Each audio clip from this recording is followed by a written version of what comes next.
এরপর একটা ইম্পর্টেন্ট প্রশ্ন আছে, বইতে আরো অনেক আছে। হ্যাঁ, আমি দ্রাব্যতা দিয়ে একটা প্রশ্ন দিচ্ছি,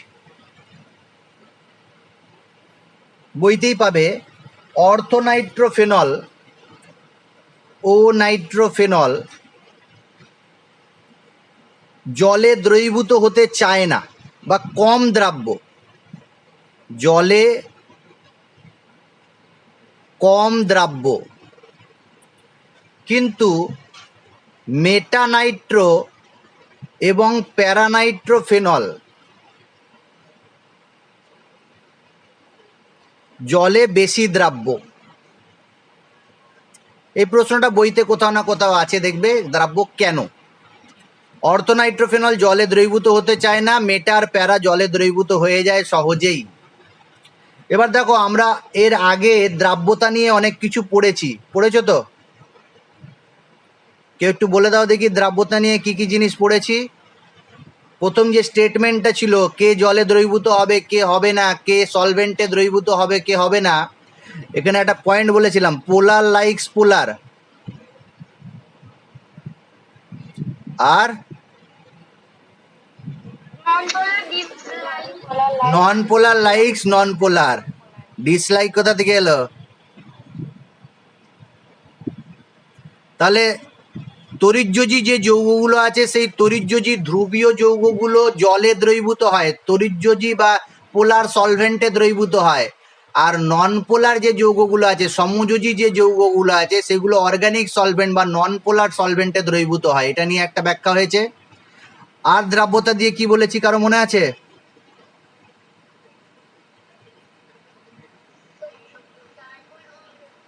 ডাইপোল মোমেন্ট বলেছিলাম।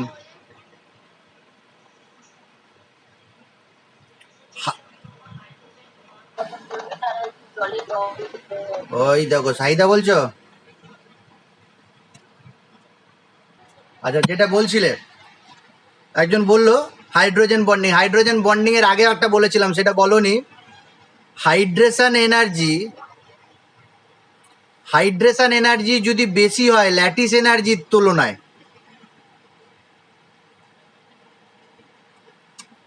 তাহলে সেটা জলে দ্রবীভূত হয়ে যাবে বা সেই সলভেন্টে দ্রবীভূত হয়ে যাবে, যেহেতু হাইড্রেশন জল হবে।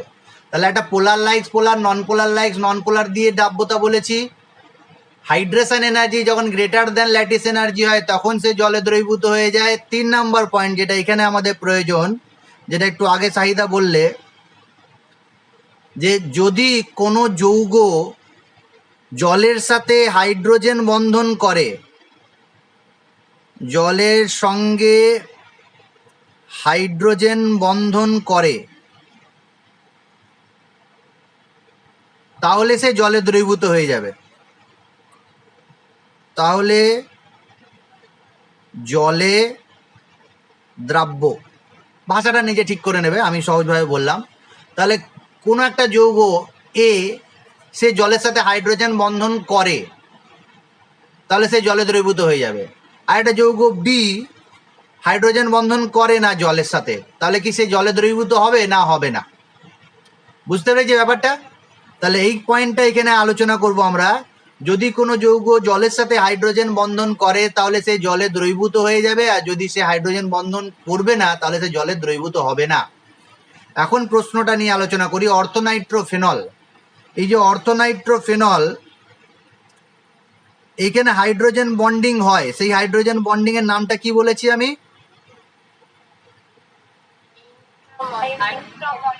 ইন্ট্রামলিকুলার হাইড্রোজেন বন্ডিং সে করছে।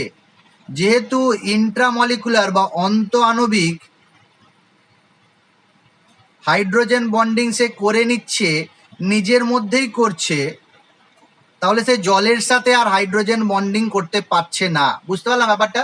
অর্থোনাইট্রোফেনল তো নিজেই হাইড্রোজেন বন্ডিং করে নিচ্ছে নিজের একটা অণুর সাথে, OH এর সাথে নাইট্রোজেনের অক্সিজেন, নাইট্রো গ্রুপের অক্সিজেন, তাহলে নিজের সাথে করে নিচ্ছে, তাহলে এর সাথে আর হাইড্রোজেন বন্ধন করতে পারছে না বা চাইছে না।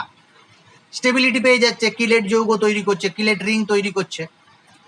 তাই এ জলে দ্রবীভূত হয় না বা খুব কম দ্রবীভূত হয়। কিন্তু অর্থোনাইট্রো ছাড়া যে দুটো নাইট্রোর কথা বলছি, মেটা আর প্যারা, এই মেটানাইট্রো 3 নাম্বার পজিশনে নাইট্রো গ্রুপ আছে বা প্যারানাইট্রো,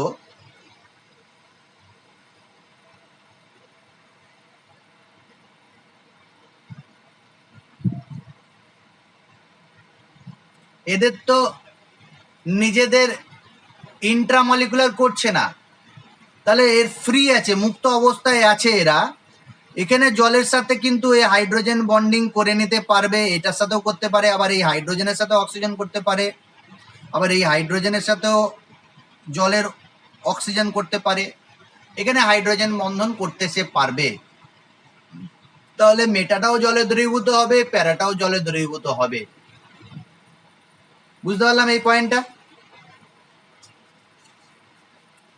তাহলে কে জলে দ্রবীভূত হবে কে হবে না সেটা নিয়ে আলোচনা করলাম। এরকম আরো প্রশ্ন আছে বইতে দেখবে, যেমন এই যে পয়েন্টটা আছে পোলার লাইক্স পোলার, নন পোলার লাইক্স নন পোলার, সেই পয়েন্টটা নিয়ে যদি তুমি এটার ব্যাখ্যা করতে চাও, চিনি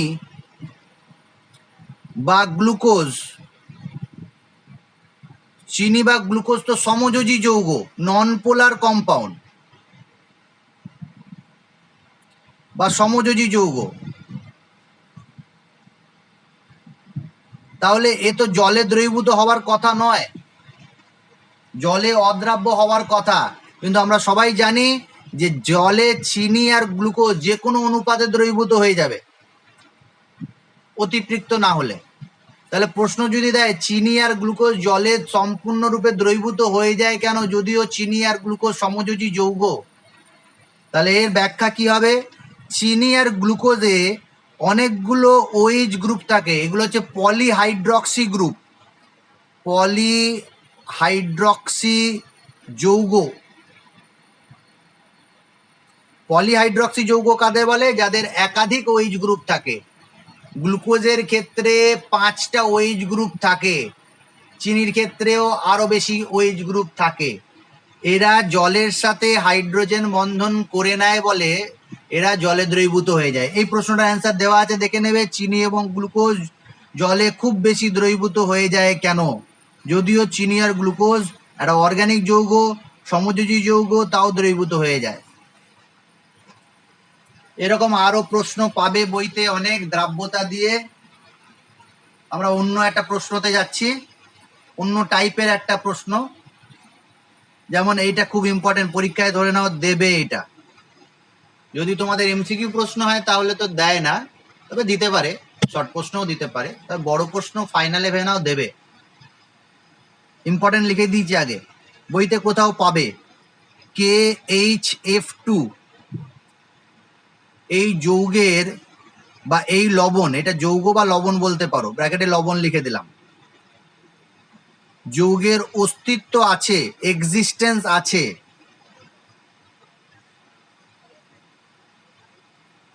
এক্সিস্ট করে, এটা মানে পাওয়া যায়। তুমি যদি দোকানে গিয়ে কিনতে চাও তাহলে এই যৌগটাকে পেয়ে যাবে। এর নাম হচ্ছে পটাশিয়াম বাইফ্লুরাইড। পটাশিয়াম বাইফ্লুরাইড, বিওয়াই বাই মনে হয়, বাইফ্লুরাইড যৌগ অস্তিত্ব আছে বা এই লবণটা গঠিত হয়। আর একটা লবণ আছে পটাশিয়াম বাইক্লোরাইড, KHCl2, এই যৌগের অস্তিত্ব নেই, মানে গঠিত হয় না। তাহলে অস্তিত্ব দিয়ে একটা প্রশ্ন দিয়ে দিলাম, বা গঠিত হয় না কেন? তাহলে এই যৌগটা পটাশিয়াম বাইক্লোরাইড পাওয়া যায় আর পটাশিয়াম বাইফ্লুরাইড পাওয়া যায়, পটাশিয়াম বাইক্লোরাইড পাওয়া যায় না কেন, এটার ব্যাখ্যা আমি দিচ্ছি। পটাশিয়াম বাইফ্লুরাইডকে যদি আমি বিয়োজিত করি, তড়িৎযোজী যৌগ একটা, তাহলে ভেঙে গিয়ে কি তৈরি হবে? Potassium plus HF2 minus. এই যে HF2 মাইনাস পেয়েছি, এই আয়নটার নাম বা এই অ্যানায়নটার নাম হচ্ছে বাইফ্লুরাইড অ্যানায়ন বা বাইফ্লুরাইড আয়ন। স্পেলিংটা যদি কারো বইতে থাকে একটু দেখে নেবে তো, BI না BY আছে। বাংলাতে বাইফ্লুরাইড লিখে নেবে।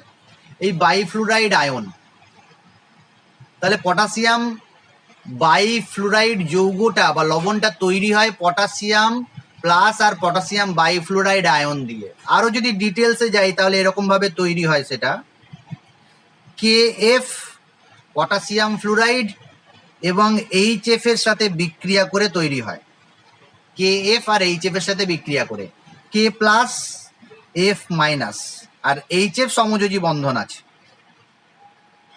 এখন এই যে F মাইনাস আর HF বন্ধন, F মাইনাস এবং HF,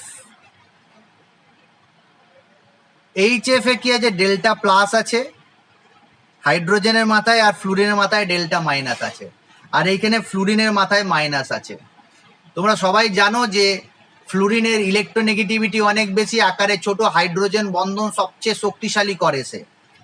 ফ্লুরিনের সাথে হাইড্রোজেনের একটা বন্ধন হবে, এই হাইড্রোজেন বন্ধন হয় বলে এই যে আয়নটা হাইড্রোজেন, এই বাইফ্লুরাইড আয়ন, এই বাইফ্লুরাইড আয়নের অস্তিত্ব আছে। এই যৌগটা এই আয়নটা তৈরি হতে পারে, ঠিক আছে? এই বাইফ্লুরাইড আয়ন এরকম ভাবে, এই বাইফ্লুরাইড আয়নের একটা বৈশিষ্ট্য বলি তোমাদের মধ্যে একটা মেয়ে আমাকে প্রশ্ন দিয়েছিলে, সেই প্রশ্নটা নিয়ে আমি একটু বলে দিই। এই যে বাইফ্লুরাইড আয়নের ক্ষেত্রে হাইড্রোজেন একটা সমযোজী বন্ধন করেছে, এটা সমযোজী বন্ধন,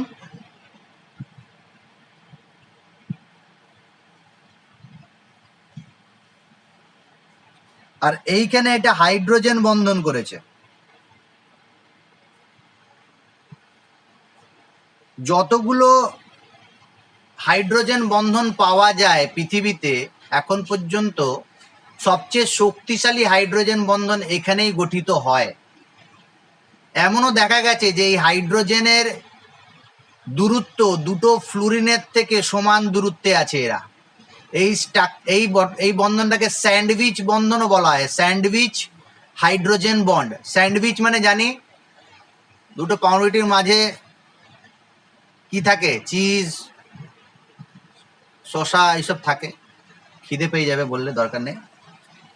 তো F মাইনাস আর এখানে যে F, এই সমযোজী বন্ধনে আবদ্ধ ফ্লুরিন আর হাইড্রোজেন বন্ধনে আবদ্ধ ফ্লুরিন, এইখানে যে হাইড্রোজেন বন্ধনটা হয় সেটা দেখা যায় যে হাইড্রোজেনের দূরত্ব দুটো ফ্লুরিনের থেকে সমান। সাধারণত কি হয়? সমযোজী বন্ধনের দৈর্ঘ্য ছোট হয়, দৈর্ঘ্য ছোট হয়, আর হাইড্রোজেন বন্ধনের দৈর্ঘ্য বড় হয়, বেশি হয়। কিন্তু এক্ষেত্রে হবে না, এক্ষেত্রে হাইড্রোজেন বন্ধনের দৈর্ঘ্য আর সমযোজী বন্ধনের দৈর্ঘ্য সমান আছে, সমান। এটা সাধারণত হয় না, কিন্তু এখানেই দেখা যায়। এটা একটা উদাহরণ যেখানে সমযোজী বন্ধন আর হাইড্রোজেন বন্ধনের দৈর্ঘ্য সমান, আর এখানে হাইড্রোজেনটা দুটো ফ্লুরিনের থেকে সমান দূরত্বে থাকে, স্যান্ডউইচ হাইড্রোজেন বন্ধন বলা হয়। আর সব থেকে শক্তিশালী হাইড্রোজেন বন্ধন এখানে গঠিত হয়। এই যেহেতু বাইফ্লুরাইড আয়নের অস্তিত্ব আছে, এগুলো এক্সট্রা বললাম, হ্যাঁ, এইগুলো দরকার নেই লেখার। যেহেতু বাইফ্লুরাইড আয়ন তৈরি হয়, কেন তৈরি হয়? কারণ ফ্লুরিনের আকার ছোট, ইলেকট্রোনেগেটিভিটি বেশি, তাই হাইড্রোজেন বন্ধন ফ্লুরিন গঠন করে, আর হাইড্রোজেন বাইফ্লুরাইড আয়নের অস্তিত্ব আছে। এইখানে যেটা আছে KHCl2, এই KHCl2 যদি তৈরি হতো তাহলে কিভাবে তৈরি হতো? K প্লাস আর HCl2 মাইনাস। এই বাইক্লোরাইড আয়নের অস্তিত্ব আছে কিনা তোমাদের মধ্যে কেউ একটু বলে দাও দেখি।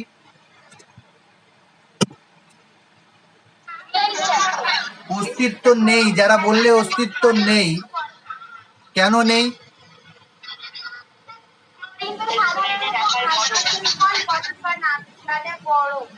কে বললে এই কথাটা?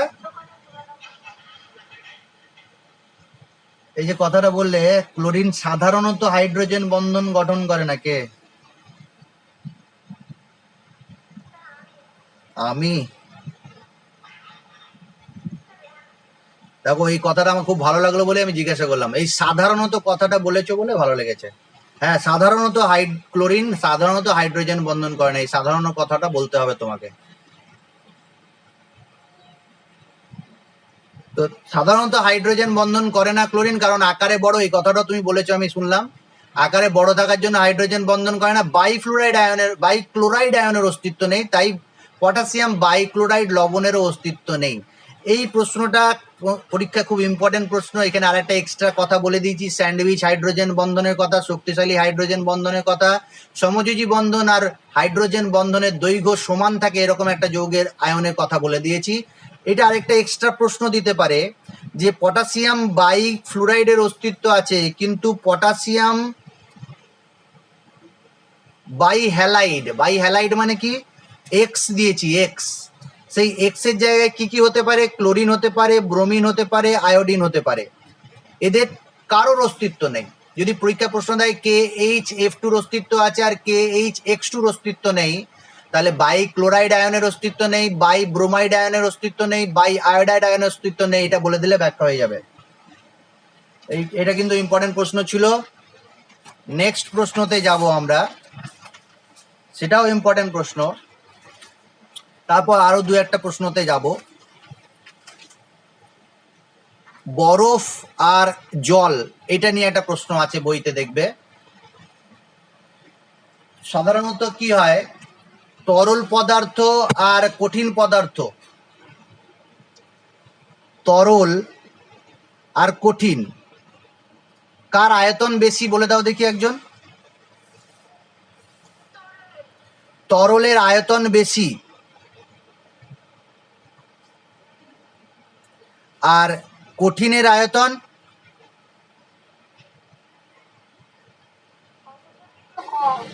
অপেক্ষাকৃত কম। এবার আমি এখান থেকে শিফট করে এখানে এলাম। জল তরল পদার্থ আর বরফ কঠিন পদার্থ, কার আয়তন বেশি?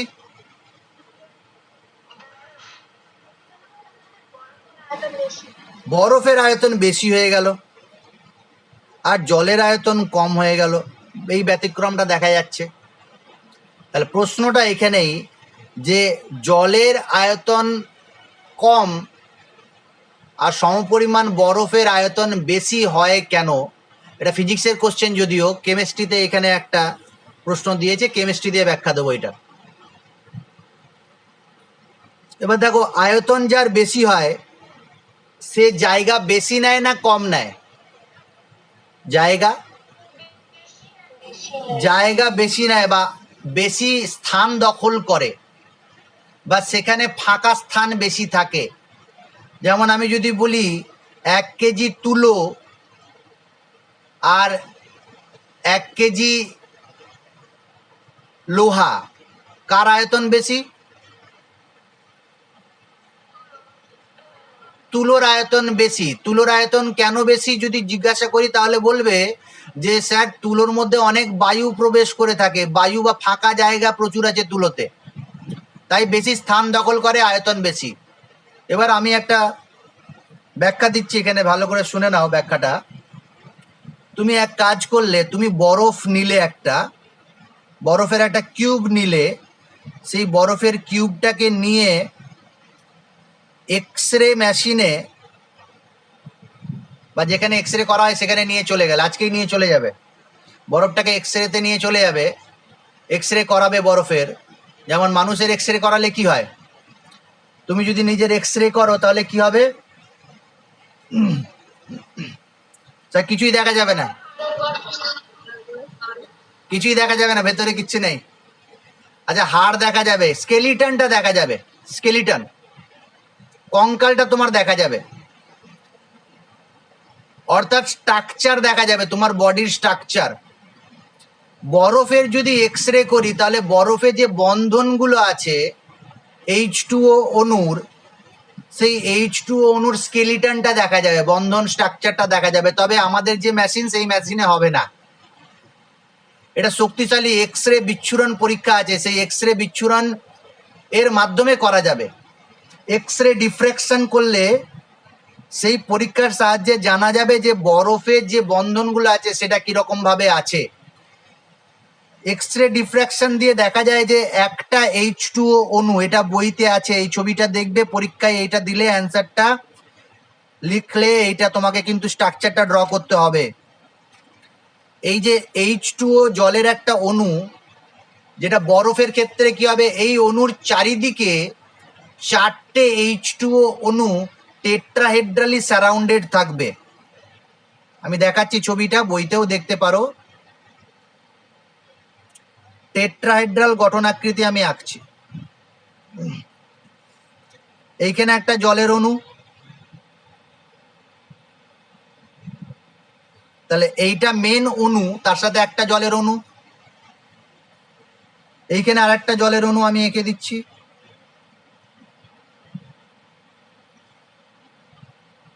দুটো জলের অণু,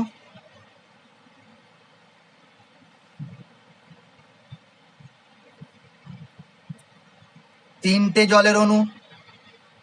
ছবিটা কিভাবে আঁকছি দেখবে ভালো করে, তারপরে বইতে দেখবে। আর 4টে জলের অণু।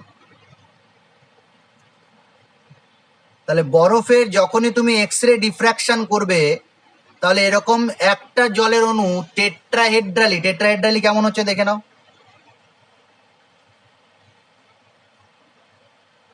অক্সিজেনগুলোকে যুক্ত করবে, অক্সিজেনগুলোকে, তাহলে টেট্রাহেড্রালি সারাউন্ডেড হয়ে গেল। একটা জলের অণুর সাথে টেট্রাহেড্রাল 4টে জলের অণু সারাউন্ডেড হয়ে গেছে। এই যে জলের অণুটা হয়েছে বরফের অণু, এখন যেটা বরফের অণু হয়ে গেছে, সেই বরফের অণু দেখো এই জায়গাগুলো কি আছে, প্রচুর ফাঁকা জায়গা আছে। টেট্রাহেড্রালি সারাউন্ডেড হওয়ার জন্য প্রচুর ফাঁকা জায়গা পাওয়া যায় জলের অণুর যখন বরফে পরিণত হয় তখন। এইখানে দু একটা পয়েন্ট তোমাকে লিখতে হবে, যে হাইড্রোজেন বন্ধন করবে, আন্তরাণবিক হাইড্রোজেন বন্ধন করবে জলের একটা অণু 4টে জলের অণুর সাথে। H2O অণু বলবে, জল বলবে না। H2O একটা অণু আর 4টে H2O অণুর সাথে হাইড্রোজেন বন্ধন করবে টেট্রাহেড্রাল, টেট্রাহেড্রাল টিডি লিখেছি। আর উন্মুক্ত বা ওপেন স্ট্রাকচার গঠন করবে, ওপেন স্ট্রাকচার, উন্মুক্ত স্ট্রাকচার গঠন, কেলাস গঠন করবে। আর এখানে বরফের যে কাঠামো আছে, এখানে অনেক ফাঁকা অঞ্চল বা ফাঁকা স্থান থেকে যাবে। এই ফাঁকা জায়গাটা কথাটা অবশ্যই লিখবে, ফাঁকা স্থান থাকে। এবার যদি ফাঁকা স্থান থাকে তাহলে আয়তন কি হবে, বেশি হবে।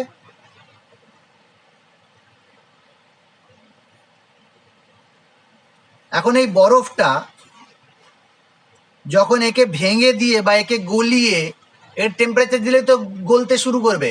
যদি তরলে পরিণত হয়, মানে জলে পরিণত হয়, তাহলে এই হাইড্রোজেন বন্ধনগুলো ভেঙে যাবে। হাইড্রোজেন বন্ধনগুলো যদি ভেঙে যায় তাহলে কাছাকাছি চলে আসবে, অর্থাৎ ভেঙে যাওয়া মানে কি, এই টেট্রাহেড্রালি সারাউন্ডেড আর থাকবে না, তখন জলের যে হাইড্রোজেন বন্ধন হয় সেটাই কাছাকাছি জলের অণুগুলো চলে আসবে। তখন কি হবে, আয়তনে এই যে টেট্রাহেড্রাল স্ট্রাকচারটা ভেঙে যাবে, গঠনটি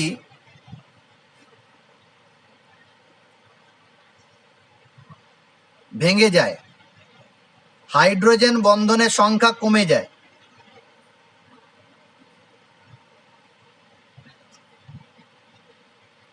অণুগুলো কাছাকাছি চলে আসে, আয়তন কমে যায়। বোঝাতে পেরেছি ব্যাপারটা? তাহলে তুমি যে পয়েন্টগুলো বলবে, বরফ, জল যখন বরফে পরিণত হয় বা বরফের অণুর ক্ষেত্রে একটি H2O অণু টেট্রাহেড্রালি 4টে H2O অণুর সাথে ইন্টারমলিকুলার হাইড্রোজেন বন্ধনের মাধ্যমে একটি উন্মুক্ত গঠনাকৃতি বা টেট্রাহেড্রাল ওপেন স্ট্রাকচার গঠন করে, চতুস্তলীয় গঠনাকৃতি গঠন করে। ফলে এই বরফের অণুতে অনেক ফাঁকা স্থান বা ফাঁকা অঞ্চল থাকে, তাই এর আয়তন বেশি হয়।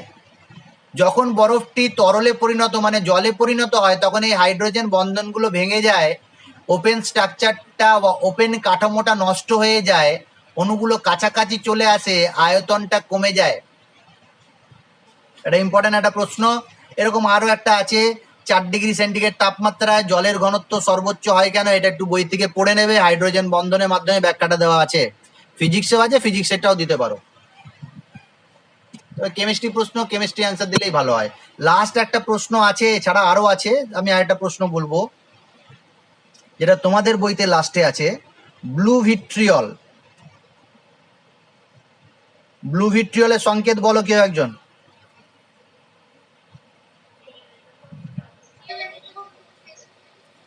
ব্লু ভিট্রিয়ল সংকেত হচ্ছে CuSO4.5H2O। বর্ণ কি গো এর বর্ণটা?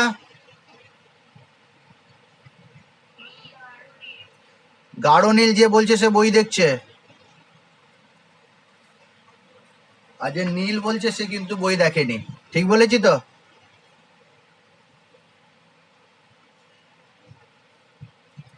এটা গাঢ় নীল।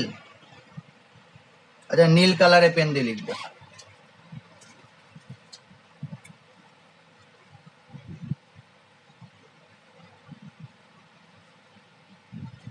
গাঢ় নীল বর্ণ।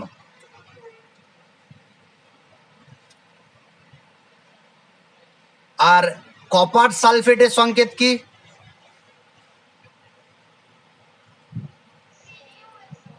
CuSO4। এটা হচ্ছে কপার সালফেট, এটা হচ্ছে ব্লু ভিট্রিয়ল। পার্থক্য কি? এখানে 5 অণু জল থাকে, একে বলা হয় কেলাস জলের অণু। কেলাস জলের অণু থাকে এখানে 5 অণু, আর এখানে কোনো জলের অণু থাকে না, কপার সালফেট। কেউ আমাকে বলবে কপার সালফেটের কালার কি? হ্যাঁ, সব বই দেখছে। হ্যাঁ, সাদা। এর আগে জিজ্ঞাসা করলে তুমি বলে দিতে কপার সালফেট ব্লু, এখন বলে দিলে সাদা। ঠিক আছে, সাদা। তাহলে কপার সালফেট এর রং হচ্ছে সাদা, কিন্তু CuSO4। আর ব্লু ভিট্রিয়লের রং হচ্ছে গাঢ় নীল, সংকেত CuSO4.5H2O। এখানে যে 5 অণু জল থাকে, এই জলের অণুর জন্য কিন্তু এর বর্ণটা গাঢ় নীল হয়। এখানে জলের অণুগুলো যদি বেরোতে শুরু করে, তাহলে গাঢ় নীল থেকে বর্ণটা সাদার দিকে যাবে। প্রশ্ন হচ্ছে ব্লু ভিট্রিয়লকে তুমি যখন উত্তপ্ত করবে, বিভিন্ন তাপমাত্রায় বর্ণ বিভিন্ন হয়। যদি প্র্যাকটিক্যালটা করে দেখানো যেত খুব ভালো হতো। তুমি একটা টেস্ট টিউবের মধ্যে ব্লু ভিট্রিয়ল নিলে, বিভি নিলাম, গাঢ় নীল আছে, একে উত্তপ্ত করতে শুরু করলাম বার্নারে ধীরে ধীরে। এই নীল বর্ণের যে পদার্থটা আছে গাঢ় নীল বর্ণে, সেটা ধীরে ধীরে বর্ণটা পরিবর্তন করবে। এটা প্র্যাকটিক্যাল করে দেখানো যায়। ব্লু ভিট্রিয়লকে উত্তপ্ত করবে ধীরে ধীরে, 30°C যদি উত্তপ্ত করো, তাহলে গাঢ় নীল থেকে বর্ণটা নীল বর্ণ হয়ে যাবে। নীল, গাঢ় নীল থেকে নীল। এখানে কি হয়, 2 অণু জল বেরিয়ে চলে যায়, সংকেতটা হয়ে যায় CuSO4.3H2O। আবার যদি তুমি 100°C উত্তপ্ত করো, তাহলে আবার 2 অণু জল বেরিয়ে চলে যায়, নীল থেকে কি হয়ে যায়, নীলাভ সাদা, সংকেত হয়ে যায় CuSO4.H2O। নীলাভ সাদা মানে সাদা সাদা ভাব দেখা যায়। আর যদি একে আরো উত্তপ্ত করো 250°C উষ্ণতায়, তাহলে লাস্টের যে জলের অণু সেটাও বেরিয়ে চলে যায়, সাদা হয়ে যায় যৌগটা CuSO4। এরপরে বইতে দেওয়া নেই। এরপরেও যদি একে উত্তপ্ত করতে থাকো, তুমি বলো আমি ছাড়বো না, একে উত্তপ্ত করবো আরো, এরপরেও যদি উত্তপ্ত করো, তাহলে কালো বর্ণ হয়ে যাবে, কপার পড়ে থাকবে, সালফেটও বেরিয়ে চলে যাবে, কালো বর্ণ হয়ে যাবে। এটার ব্যাখ্যা এখানে নেই। এখন হচ্ছে যে ব্লু ভিট্রিয়লকে বিভিন্ন তাপমাত্রায় উত্তপ্ত করলে কেন বর্ণের পরিবর্তন হয়, এই প্রশ্নটা দিতে পারে। বা এই যে বিভিন্ন টেম্পারেচার নিচ্ছি, 30° নিচ্ছি, এখানে 100° নিচ্ছি, এখানে 250° নিচ্ছি, কেন 30, কেন 100, কেন 250? মানে টেম্পারেচার এত কমে আবার একটু বেড়ে যাচ্ছে, আবার বেড়ে যাচ্ছে, এরকম প্রশ্ন হতে পারে।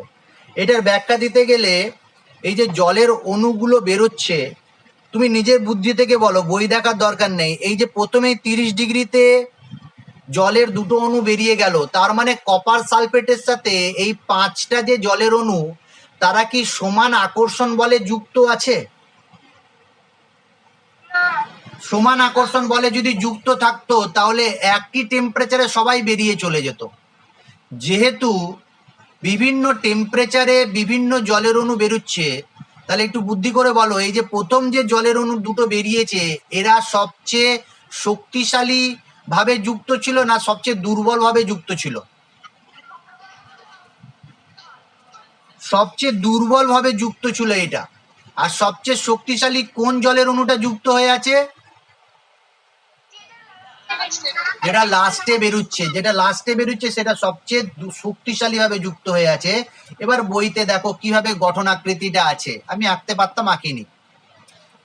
দেখা যাচ্ছে সবারই, বই তো সবারই কাছে আছে। কপার 2+ আর এইখানে লাস্টে SO4 2- আছে, মাঝে 5টা জলের অণু ঢুকে আছে। এই যে প্রথম যে দুটো জলের অণু বাঁ দিকে আছে, এই জলের অণুটা দেখো কপারের সাথে সমযোজী বন্ধনে আবদ্ধ আছে, কোনো হাইড্রোজেন বন্ধন এখানে নেই। 30°C দিলে এই বাঁ দিকের দুটো জলের অণু বেরিয়ে চলে যাবে, কারণ এটা সারাউন্ডেড নেই হাইড্রোজেন বন্ধনের মাধ্যমে। তারপরে যে জলের অণুটা আছে মাঝে, সেটা কপারের সাথে সমযোজী বন্ধনে আছে আর একটা জলের অণুর সাথে হাইড্রোজেন বন্ধনে আছে। আর লাস্টের যে H2O আছে দেখো, এইদিকে সালফেটের দ্বারা হাইড্রোজেন বন্ধনে আছে আর এইদিকে জলের অণুর দ্বারা হাইড্রোজেন বন্ধনে আছে। তার মানে এই যে 3 নাম্বার দাগটা আছে যেটা একটু গাঢ় আছে, সেটা কিন্তু দেখো সবচেয়ে বেশি হাইড্রোজেন বন্ধন দ্বারা আবদ্ধ আছে, 4টে হাইড্রোজেন বন্ধন দ্বারা আবদ্ধ আছে। তাহলে এই যে লাস্টের জলের অণুটা আছে এটাকে বের করতে গেলে বেশি টেম্পারেচার লাগবে। প্রথমটা সহজে বেরিয়ে যাবে, দ্বিতীয়টা আরো বেশি টেম্পারেচার লাগছে, তৃতীয় ক্ষেত্রে মানে 3 নাম্বার ক্ষেত্রে যেটাতে একটা হাইড্রোজেন জলের অণু আছে সেখানে 4টে হাইড্রোজেন বন্ধন থাকার জন্য বেশি টেম্পারেচার লাগছে। সেটা একটু ব্যাখ্যা বই থেকে দেখে নেবে। তাই ব্লু ভিট্রিয়লকে বিভিন্ন তাপমাত্রায় উত্তপ্ত করলে বর্ণের পরিবর্তন হয়।